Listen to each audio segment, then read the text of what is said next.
registered to go to the opening sort of ceremony, which occurs tomorrow at the Hote Aite USAM Garden, which is part of the UBC farm. And now I want to introduce our speakers for today. So Jessica Dempsey is an associate professor in the Department of Geography at UBC. She received her PhD from UBC and actually started as an assistant professor at Victoria before, thankfully for us, coming back here.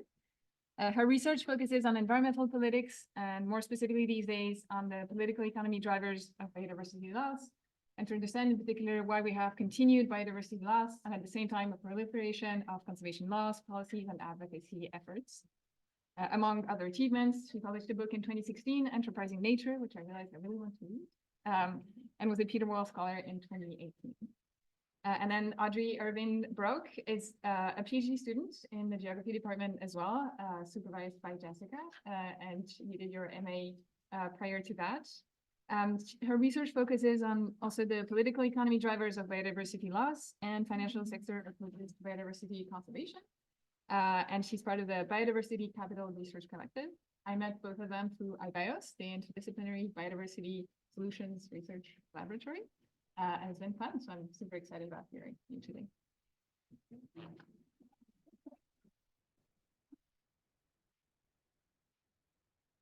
All right, thanks all for having us and the invitation and for the support setting up the talk today.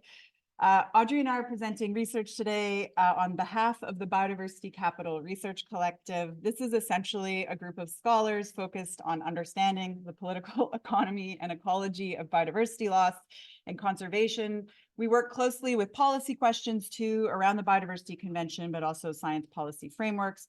All the contributors to this piece of work are on the slide, which includes a graduate seminar that I had the pleasure of running last spring. So all the students in it from which this work really sprung, as you will hear. Okay. So in this crowd, we're not going to belabor the context of ecological degradation and biodiversity loss. It's not a good scene, as you know.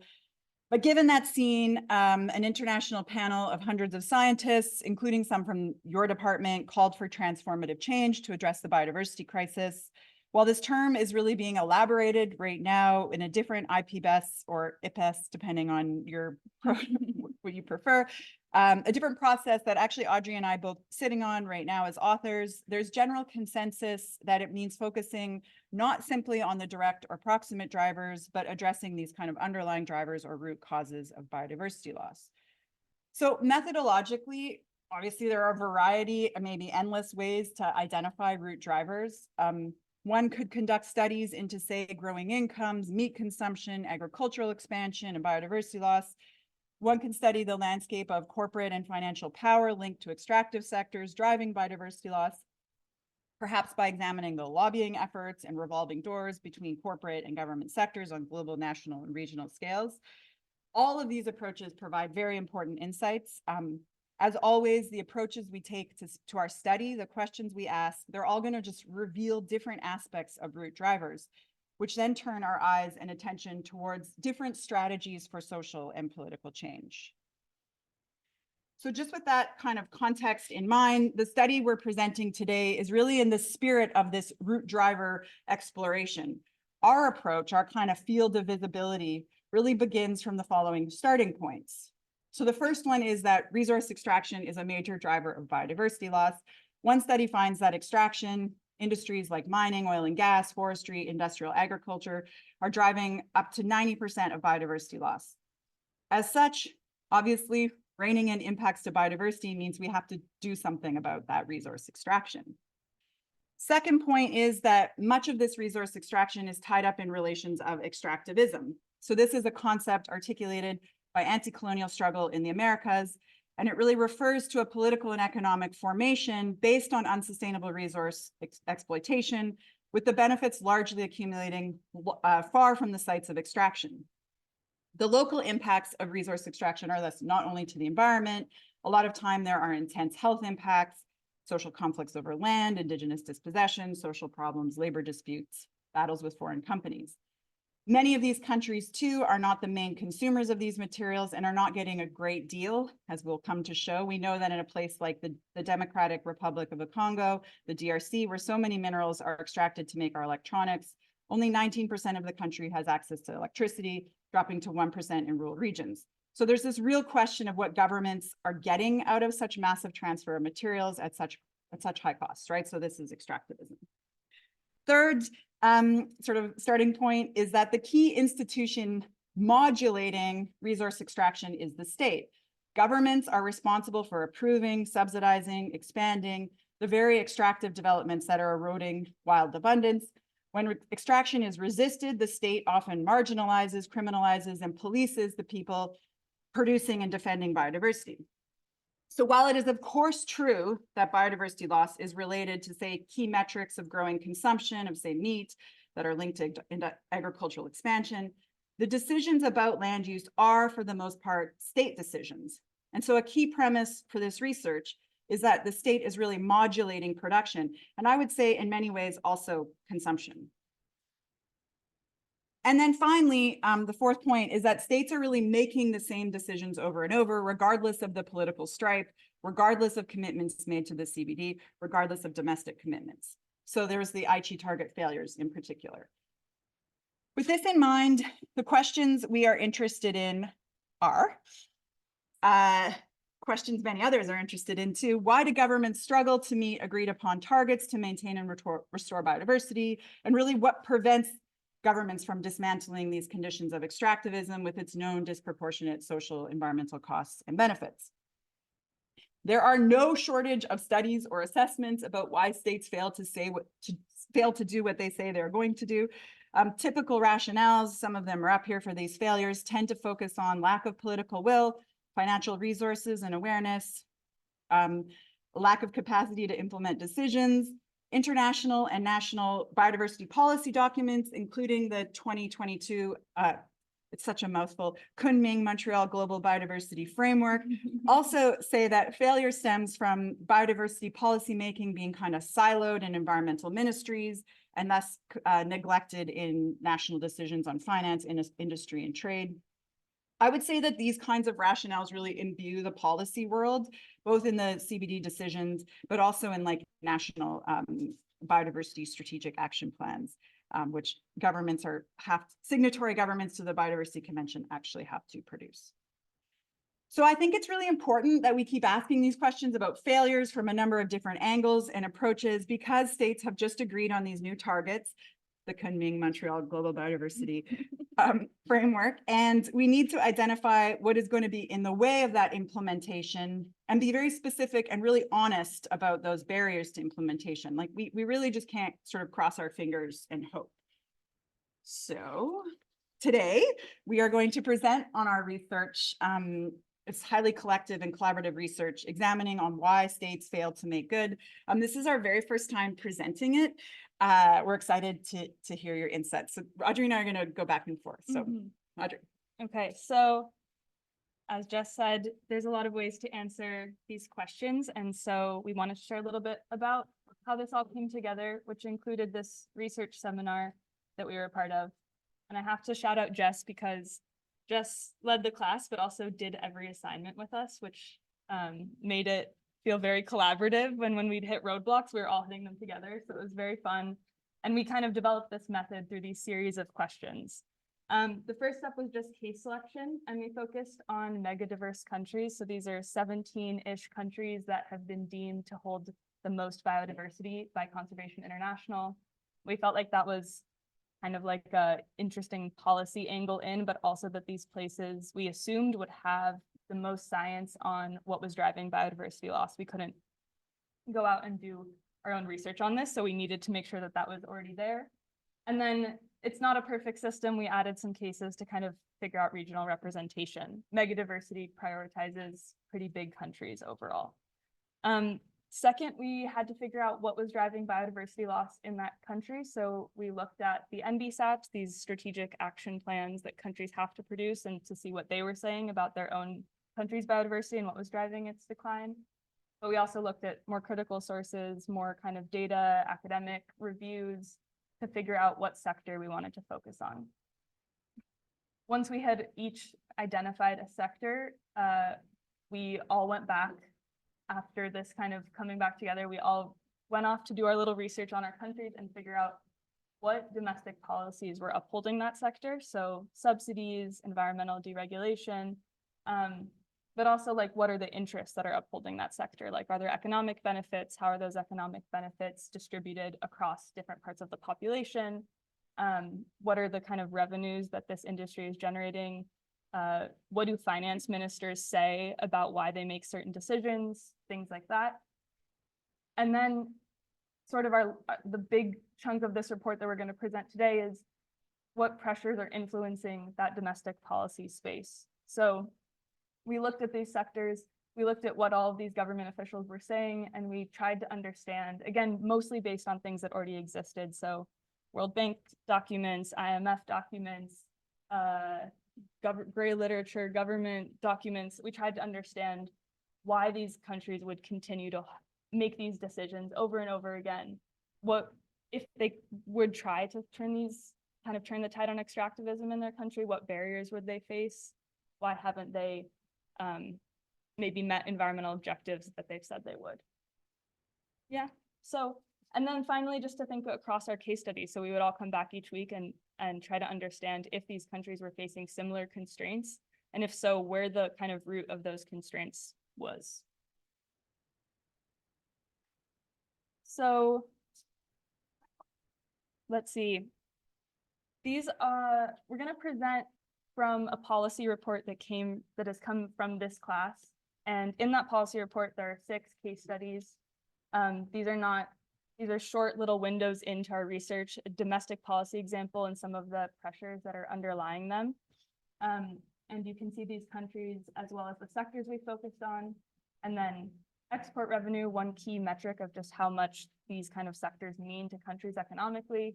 And then some of the domestic policies that we explore in the cases. One thing that I just want to say is that another key part of this was trying to understand the history of these industries in each of these countries. Nearly all of these sectors have very long colonial histories in all of these countries, and we understood that that had to be an important part of this research, and so we had to look into the history. But we also wanted to get to a more mid-level analysis, didn't just want to say it's capitalism, it's colonialism, it's imperialism, even though that's part of this entire story. So we also tried to understand right now what would be the pressures if these countries wanted to turn them off. So what are the actual institutions that are holding some of these kind of colonial structures in place to this day? So this report is going to come out with the Third World Network and the Climate and Community Partnership in March. And the UBC Center for Climate Justice. And despite agreeing, and each case study also underwent peer review from 2 country-level experts. And despite agreeing to biodiversity targets, writing strategy plans to halt extinctions, committing to turn off harmful subsidies and things like the CBD, these countries are all active in expanding their extractive sectors.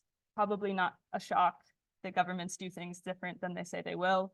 But we just still find this contradiction to be the key one that we have to go into if we want to try to understand what is preventing governments from meeting these targets. And so we have some key findings. They're not total explanations, but they are a part of the picture. And some important caveats too about these, which is that these are not the only sectors driving biodiversity loss. We are not experts in how to reform gold mining in Papua New Guinea, and we don't have any kind of prescriptions for how to reform any of these sectors, but we do think that looking at these sectors and what holds them in place is a good way into this question.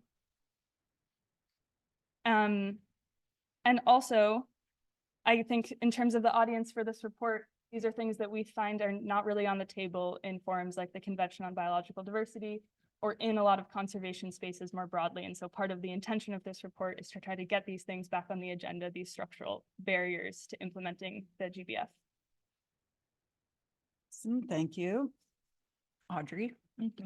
Okay, so just to get down to business, now you've got a sense of like the questions we were asking, the approach we were taking, and now we're going to give you just a really quick, brief summary of our findings, and then we'll end with the implications. So Okay, we found that one major explanation behind all these government supports for extraction is the need to maintain and attract foreign investment to the country and the sector. And things like subsidies and preferential tax rates do make the country more appealing to investors, quite obviously. Those foreign investments are meant to generate revenues for the state and improve other dimensions of the economy, like creating jobs. But our research really shows that governments are often giving their resources away in order to keep investment flowing in and really to overall maintain their investability. So for example, I'm going to draw from like across our case studies. A 2021 analysis found that while Australian companies operate most of the major mines in PNG, sending 97% of gold to Australia, they pay almost no corporate income tax. Another study finds that a great part of the earnings from extractive industries in PNG, 70% in many cases, flow offshore to service debt and reward shareholders. So in addition to investors taking disproportionate shares of the profit from a country's natural resources, deregulation is another way governments compete for extractive investment at the expense of more robust environmental protections. For example, in 1991, as a part of the broader deregulation decree in search of foreign investment to manage their financial crisis, Argentina dissolved all agricultural regulatory boards and dismantled the National Forest Conservation Agency, really paving the way for the expansion of the industrial soy sector. In all our case studies, there are wealthy individuals capturing returns domestically, as well as powerful domestic lobby groups and revolving doors between industry and government, aka regulatory capture. These dynamics obviously demand urgent attention, but this kind of omnipresent fear of capital flight also makes improving environmental regulation, eliminating harmful subsidies, and capturing more value through increased taxation challenging, to say the least. For example, Jamaica tried to extract more resource rent for the country from bauxite in the 1970s in the kind of post-colonial, third worldism heyday, only to lose its market share to other jurisdictions and never get it back. Even when it turned around and actually offered more corporate-friendly, tax rates and resource rent. So while efforts to attract foreign capital does support extractive sector expansion, the international financial and monetary system also imposes penalties for not doing so. So here, international investment agreements and credit ratings, key tools that really promote investability, are skewed towards maintaining extractive frontiers, really locking states into unsustainable policies or resource decisions. So a good example here is in Colombia. Its current government thankfully explicitly prioritizes a just transition off coal, but it faces severe penalties from international investment dispute settlement if it tries to close the country's largest open pit coal mine, a mine that's associated with a variety of human rights violations. Analysts also suggest that Colombia's recent peso devaluation and credit rating downgrade is related to the government's ambitions to restrict fossil fuel expansion, among other policies. And there's more recent examples like we could draw from and talk about in the Q&A about Ecuador. Not in our cases, but interesting case there. Our second key finding that links from the first, why do countries need to maintain investability? Well, this is that governments really support extractive sectors as a part of their effort to really obtain foreign currency. Governments need foreign currency, usually US dollars, to pay for key imports, including energy, food, machinery, technology, medicines, and to service costly, at times unfairly imposed external debts. So exports are really this key way that governments earn foreign currency, and in all cases, the extractive sectors we studies represent the highest or close to highest total export earnings. So in the current kind of global political economic system, declining exports and access to foreign currency really poses like an existential risk for government. Without the inflow of foreign currency, the country risks financial instability, including defaults, credit downgrading, currency devaluations. In other words, under the current political economic system, earning foreign exchange is really necessary for financial stability. As is probably well understood in this room, access to finance is highly unequal, right? Governments take out loans under different conditions. For example, African countries borrow on average at 4 times the rate of the US and 8 times the rate of Germany. Obviously, these shift rapidly. When loans are denominated in foreign currency, these external debts require repayment in foreign exchange, again, typically in US dollars, which increase pressure to export in order to access those currencies. And really across all 6 case studies, the majority of public debt is denominated in US dollars, external debt. This makes the value of those debts vulnerable to shifts in monetary policy of the nation controlling the currency in question. And we all know what's happening right now. The US Federal Reserve decision to raise interest rates have really significantly raised the cost of capital for countries across the global south, contributing to the debt distress really sweeping across the world. Mhm. Thank you. Mhm. Affirmation Yeah. from Audrey here. I like it. It I is. like it. Thank you very much. As this quote from 2023 UNCTAD report states, increasingly countries are struggling to pay debts with their export revenues. So just to summarize, in all case studies, we found that external debt and the terms on which it's accessed is a key constraint in reforming extractive sectors, as repayments of these debts puts increased pressure on governments to earn foreign currency through the very industries driving biodiversity loss.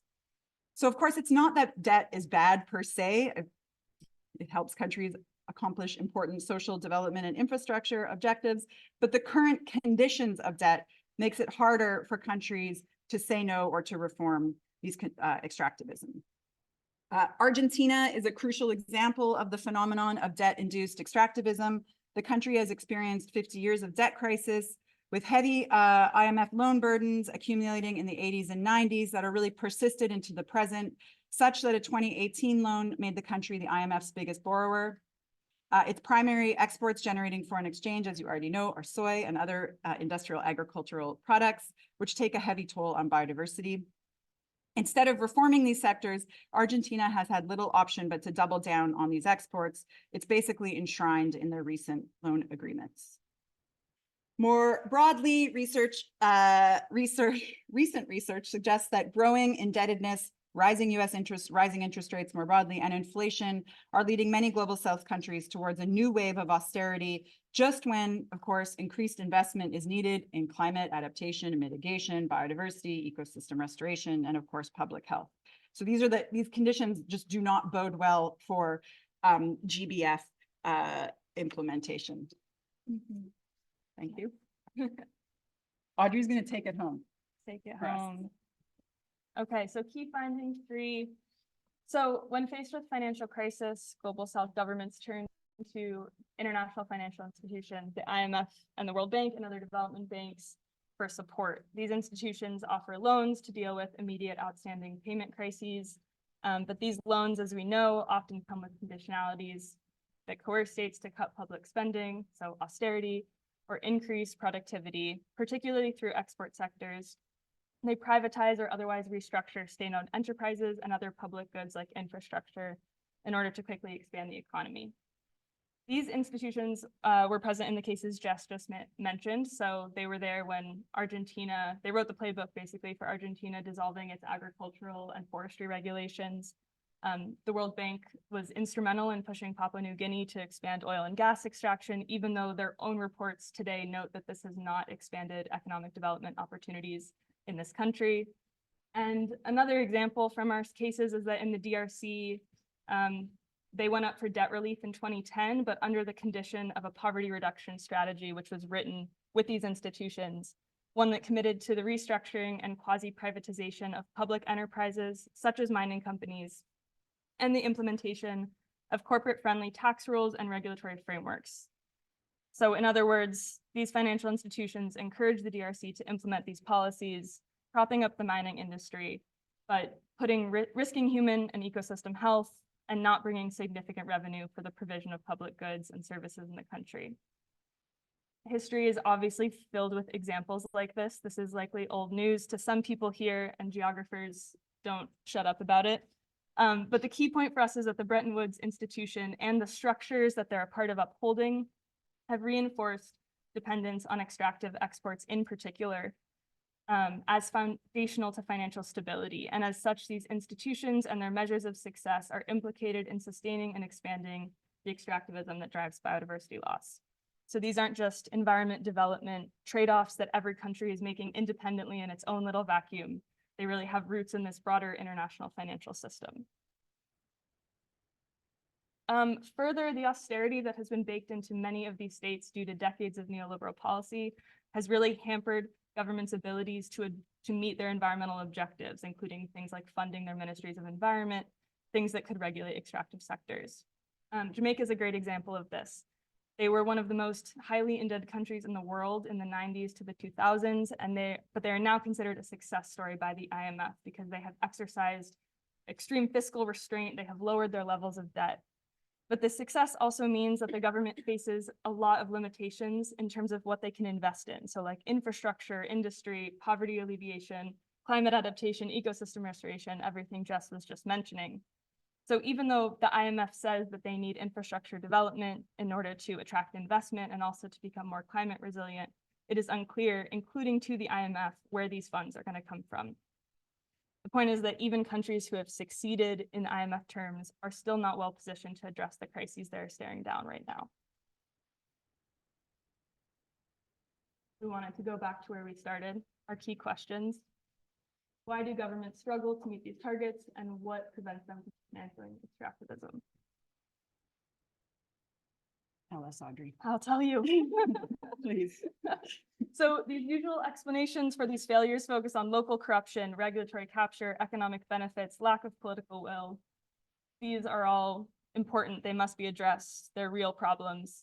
Our research is really just trying to highlight another part of this picture, and one that we feel like is often not on the table in important conversations.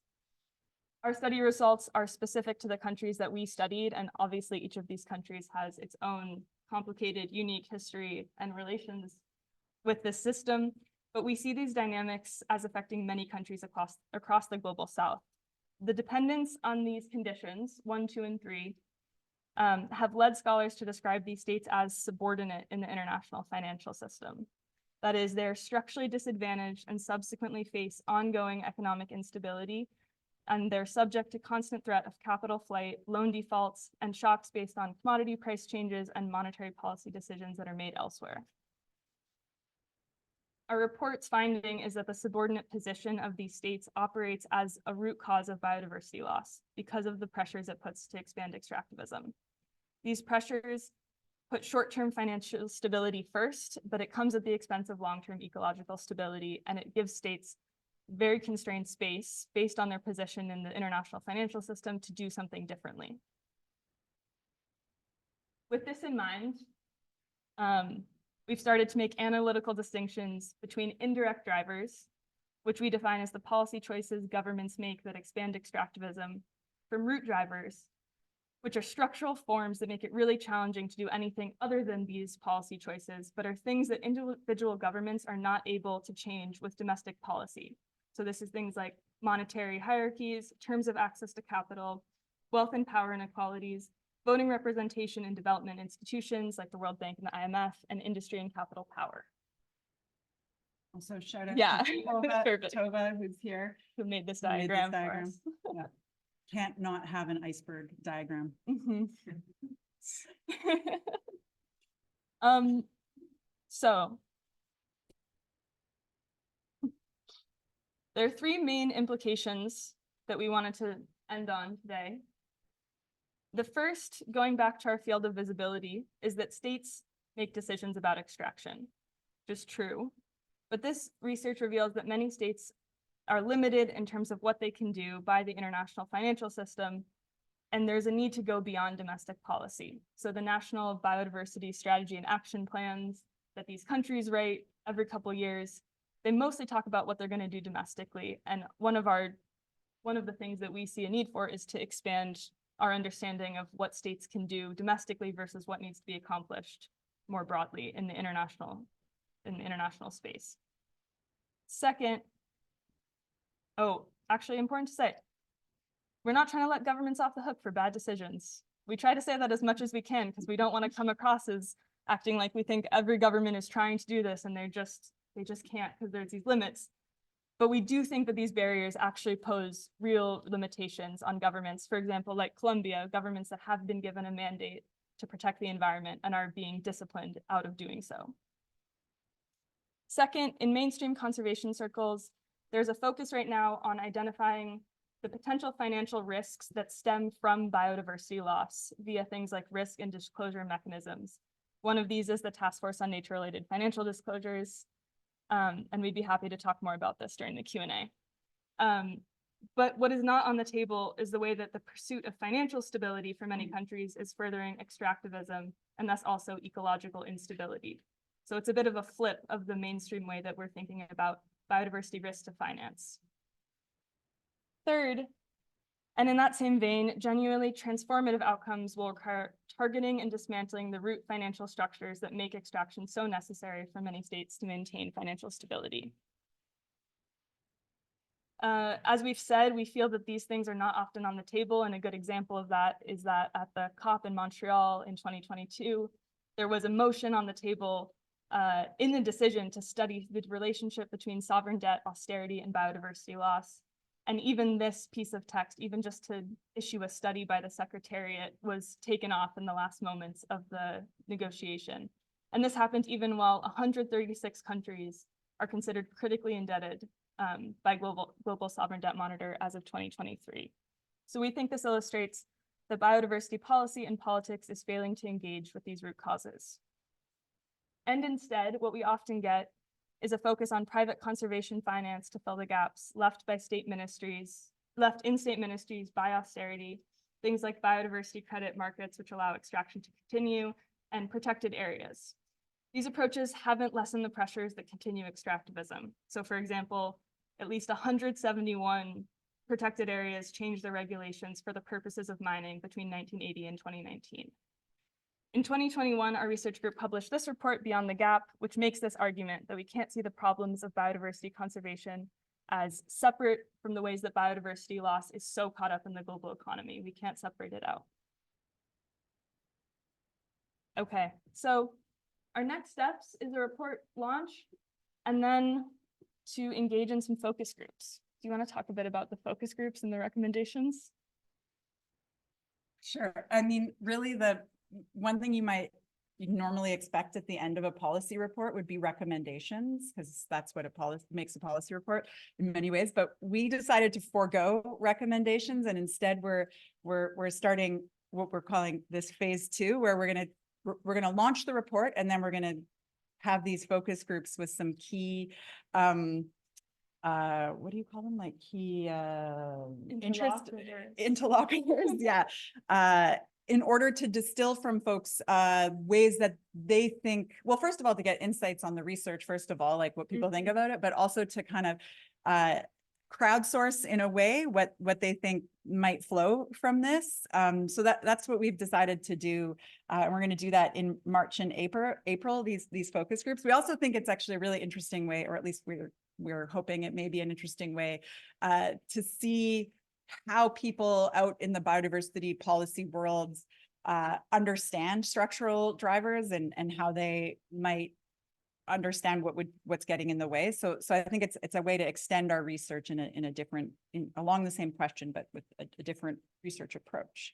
So yeah, I think that we'll leave it there. We have one last thing. We have one last thing to share with you all to make your lives better, I think. And that, has anyone here played Tradle? Nice. Oh yeah, there's a couple. You shouldn't play right now during our talk, but yeah, you can play later. Yeah, it's a very fun game along the lines of Wordle, where you're given a country, a size of country exports in total value, you see at the top, and then they give you the configuration of the export, and you've got to guess the country, and you have 6 guesses. You guess once, and then it tells you which direction the country is in from the place you guessed, like 2,000 kilometers east. And so then you refine your guess. Anyway, it's very fun. All right, that's everything. We are really looking forward to your questions and comments.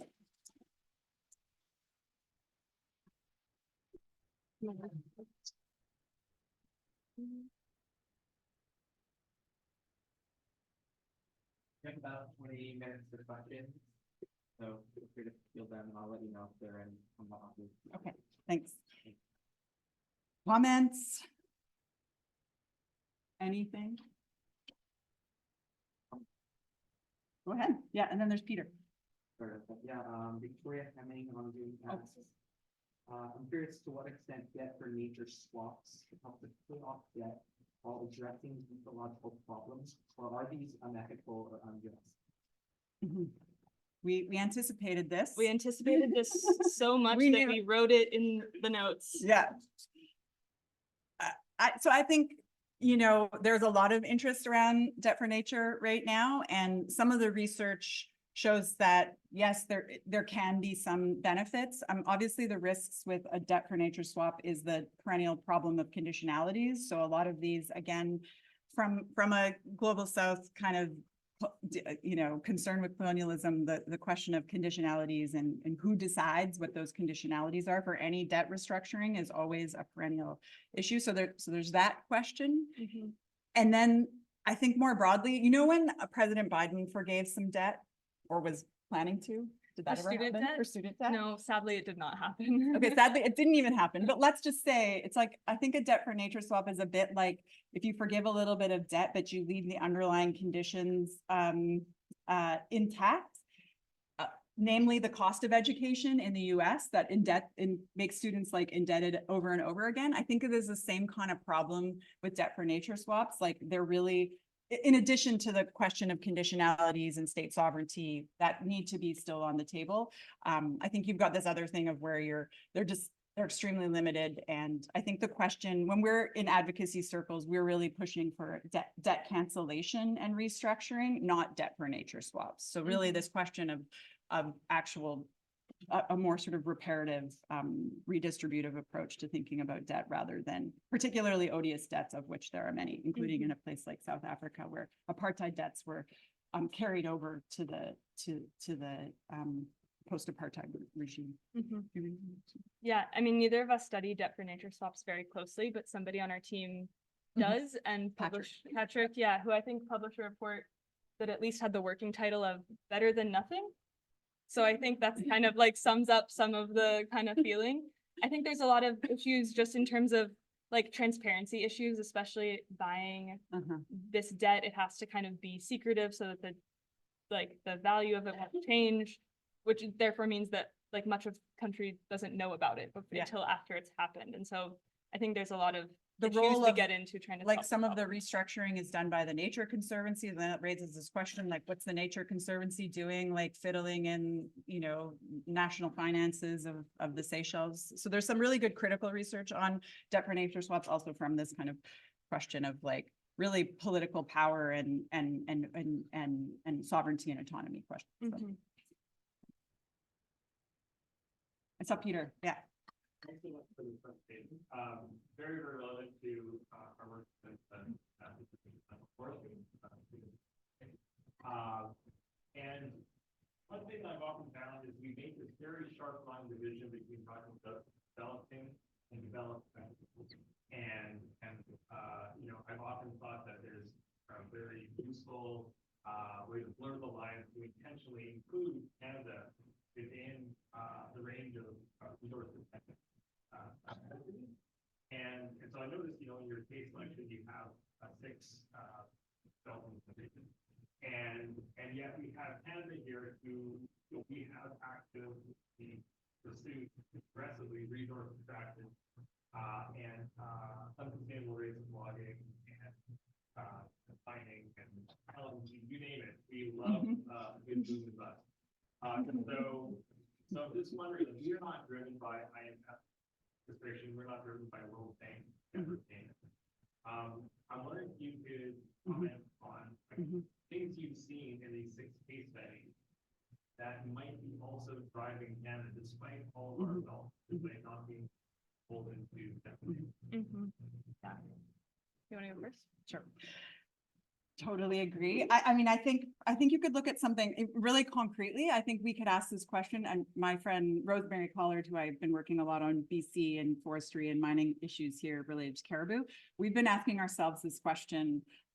What if we kicked out the big 5 forest companies? What if we just said, we're not renewing them because actually they're offshoring their capital, like they're not giving us, you know, a fair shake for the resources that we've given them.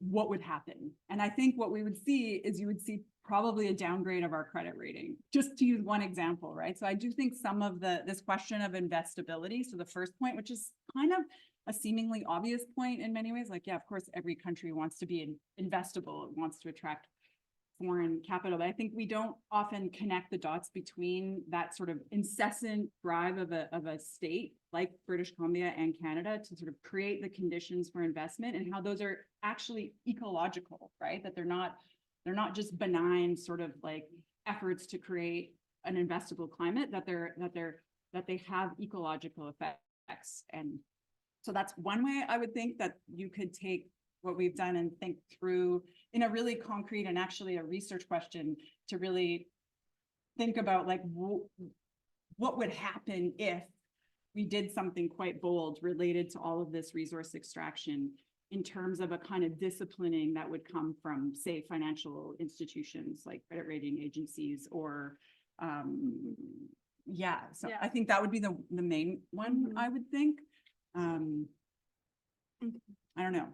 Do you want to say more? Yeah, well, just one concrete Yeah. thing from our report is that Papua New Guinea was really our case for preferential tax treatment. So they just do a lot of different things to subsidize the industry in order to attract investment because they're considered a more risky jurisdiction. So they're kind of have to give more in order to attract that investment. But one of the systems that they were using for this like tax treatment was actually quite similar to the subsidy that BC gives the oil and gas company here until they just redid it. What was that, like a year ago or something? And so like to me, what that is saying is that this is a gradient. It's not like a country like Canada or BC, it's a province like BC isn't subject to the same things. It's just like they have a little bit more space. They could say we're going to do a flat royalty rate as opposed to this other one that was like more oriented towards attracting private capital into the oil and gas sector. So I think there's a lot, and we've been talking a lot about this, like how do we create a good theory of what's happening when no country is going to fit this mold perfectly, but all countries are to some extent under this pressure. Yeah. Claire.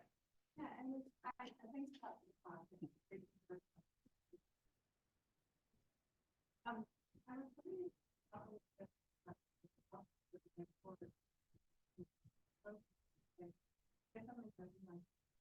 how would you think about what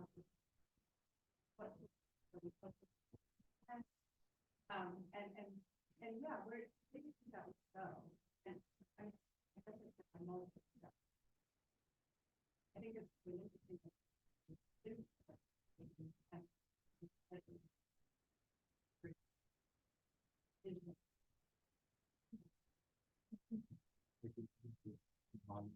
Oh, yeah. Restating. The yes. question was about what the phase 2 of this project will look like. How are we going to engage focus groups and to what ends and why? Yeah.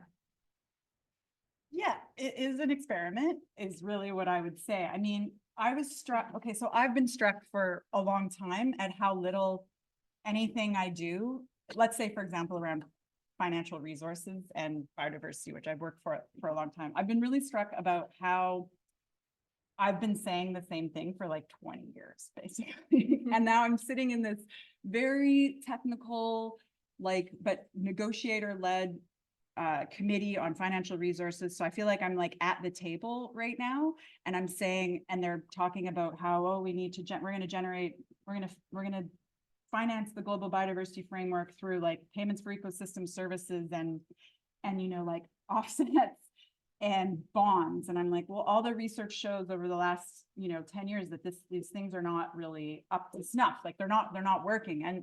And nobody even hears me. Like, it's basically there's just, so I think this idea of having a phase 2 from me was the idea of like, actually like engaging people before we've superscribed what we think the outcome will be. So kind of more like treating this research project as a form of like organizing, or at least of engagement, more than a kind of like, here's the result. So the idea behind these focus groups sort of comes out of this sense that I don't think it's not a shared thing, like that you can keep releasing your research out into the world and people are like, well, that's interesting. And other researchers will pick it up. Maybe some NGOs will be like, yeah, but really it's not really going anywhere. And so this idea of doing these focus groups really comes from both like using it as a research opportunity to like see what others taking from it, but also to like kind of engage with people on a closer level. So for example, we're going to have a group of philanthropists, you know, like you could imagine Pew or Ford, right? So we've got some people we've worked with for a long time around the Biodiversity Convention who have contacts there. So we're just going to do our best to get together a group of those, a group of negotiators, right? Who I've come to know through this committee I'm sitting on right now. So that's what we'll do. And then some NGOs, like big NGOs, you know, CI, people have contacts of people who work at CI or TNC. We'd love to just be in the room with them and be like, look, this is our research. This is what we found. Like, what do you think of it? Like, where could this go? Like, do you see this in your own work? So a bit more of an honest engagement rather than a kind of telling people like what we think ought to be done, because frankly, I don't actually know. Like some of this stuff is so technical and also like, so it's a bit more of an honest approach to thinking about what the implications are. Yeah, I think also the CBD works like many political spaces where like if Michael Bloomberg or the insurance company AXA decides they want to do something, like they have tons of money and a whole like, I don't know, what do you call those at the CBD? Big They get the space. display. Yeah. It's actually like physical. You go to these negotiations. Yeah, and they have you're like "Oh VR my God, headsets. nature positive is everywhere." And you're Yeah. like, what the heck? Where did this come Exactly. from? So Yeah. I think it's, yeah. Yeah. So I think has to be some organizing ahead of meetings with ideas they have to circulate, because otherwise the ideas that we get are, the nature positive pavilion. That's the word I was looking for. Yeah. Yeah. I don't know. Does that make sense? We're not really sure exactly what it's going to look like because we've never done it before. So I will report back next year. We'll tell you how it went. Okay. Maybe it's going to be a complete flop. I don't know. Laura, who's sitting over there, is key to this phase 2 experiment. Terry. Thank you for both of the talk, and there is something that's really sticky and memorable about this, that has to be how it's built. Have you ever come across an example where the condition suggests expression, because you know essentially what you're saying is example I have and all of the conditions that class I asked so this is familiar refrain, but I'm just wondering.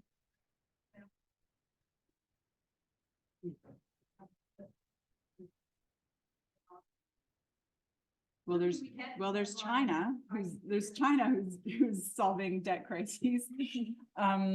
So one of our cases is about that, right? So you have the resource-backed loans. So China has become very active as an alternative to the IMF, right? Essentially, or to other development banks. Very active in the DRC. So doesn't look good in terms of reducing extractivism at the very least, right? More isolating. Well, yeah, I mean, the terms of those loans are not great for the DRC, in part because they're a risky bet, right? Like, so there certainly is some truth to that, but so that would be one alternative is to try to decenter geopolitically the role that the IMF and the World Bank have, as they are dominated by, G7 Western countries. So I think that's one thing that's always out there, right? Not sure that's like the positive story to this though that you're looking for.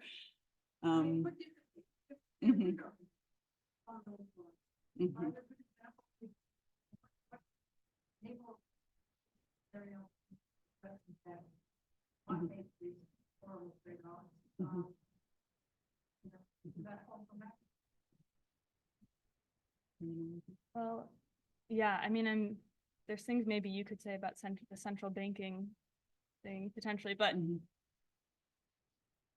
I don't have a solution is the problem. But I was going to talk about Ecuador, which just voted to There was, I Mhm. think it's actually, I put the number somewhere in here, like 68% of citizens in Quito said they would stop, Mhm. voted against blocking gold mining in a biodiverse area, and then 58% of the country voted in favor of halting oil drilling in a national park. And immediately Moody's and Fitch, who are two of the rating agencies, downgraded Ecuador's credit rating. So I don't, and this is where I think this is one reason we're doing the engagement, is like we're coming up against the edges of our own not being macroeconomists. But I think somehow making it so that if there are countries where there are mandates to change and we are seeing barriers that are preventing governments from doing that, I don't know who does that. Like, I don't know if dismantling the IMF is the thing that solves that problem, but somehow changing how financial disciplining it works for countries who don't want to extract. Yeah. I don't think dismantling the IMF is like a panacea, I guess, right, either, so I guess I wouldn't want to give that impression. No, not a Yeah. question, but that can- Yeah. One of the things somebody in our research group suggested, I forget who, in our last meeting, was pointing to Lula, actually, and the previous Lula regime, as being success, like in reducing deforestation. So there are these cases where we've seen like mass, like sort of extractive led deforestation, biodiversity loss being reined in. And so there's maybe something about that. And then, so it's sort of a different way to ask that question. So what were the conditions that made that possible, that are international, or if there's something to be learned from a case like that? So that could be one way, but yeah. Good question. A question that's actually in the same vein of that, and it has to do with these international financial institutions sort of categorizing different countries as successful or unsuccessful, and the criteria for what makes a country successful. After listening and learning a bit more about your research and this discussion, a question that I have is, are countries that use the word protect, but basically maintain nature and don't engage in rot extractivism, are those necessarily punished by international monetary institutions? Or do you know of examples, and like still looking for examples, where countries, nation states that engage in certain types of conservation might actually be rewarded and thought of as successful by these international monetary institutions? Are there certain kinds of conservation and biodiversity protection? Like, I'm thinking of enterprise nature, like where there are certain kinds of ways of approaching biodiversity conservation that might be more applauded from. Yeah, but basically, is it always?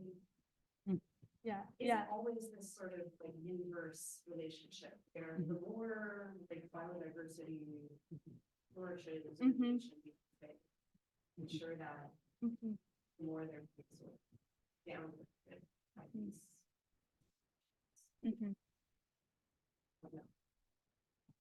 I'll repeat the question for the Zoom audience. That's a great sign. The question was, I'm not gonna do it as, okay, nice, good, because I wasn't gonna be as eloquent as Gabby I was. was like, what is? Is part of the question, what kinds of nature conservation do these institutions reward? Or do they? Yeah, well, the World Bank's insurance arm just agreed that they would insure carbon markets after the bottom was kind of falling out of the carbon market for a moment. So I think a lot of the things that are in enterprising nature are rewarded as strategies. Just so I can't help but go to the flip side is also important, which is that recently there's been some studies that are trying to understand the financial risks of ecological change, biodiversity loss, essentially the financial risks.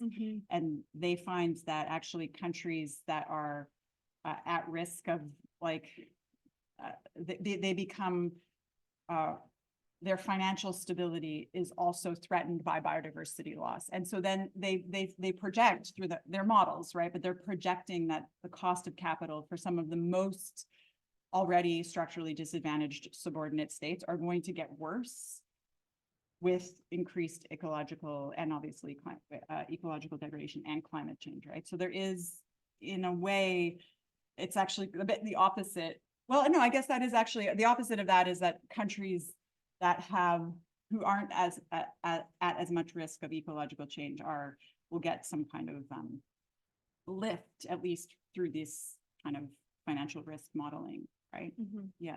Sounds like a bind, but that's sort of what you're speaking to with these forces or structures that.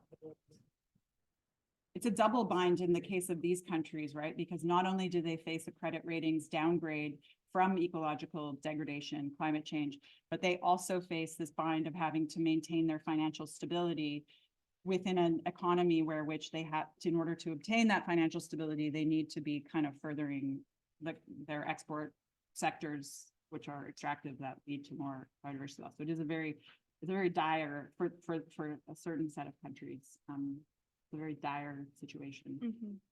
Mhm. Sorry. Yeah. Oh, sorry, I saw Naveen too, and I think this is gonna have to be the last. Oh, yeah. question. Okay. I don't know whoever. I can follow up later. Okay, We've got thank lots you. in the Zoom that I'll send.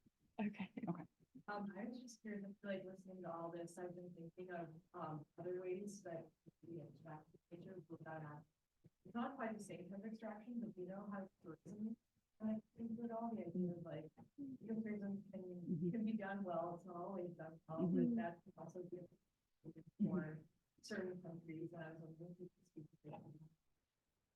Mhm. Yeah, I mean, probably depending, wasn't a big part of this study because it's not at the forefront of driving biodiversity loss. But in a place like Jamaica, for example, the foreign currency obtained through tourism is much higher than it is for, say, bauxite. Yeah, so it's certainly an important, I think, tourism part of financial stability in countries. There's a major dependence on it. I mean, that's why I think we saw during the COVID sort of lockdown that many countries had to take out more loans, in part because of not only production declines, but also because of the loss of foreign currency through declining travel. Mhm. Yeah, Mhm. the whole So, other, yeah. Yeah, Mhm. it's an interesting question, though. Mhm. Thank you so much again. Thank you. That was excellent. Thank you.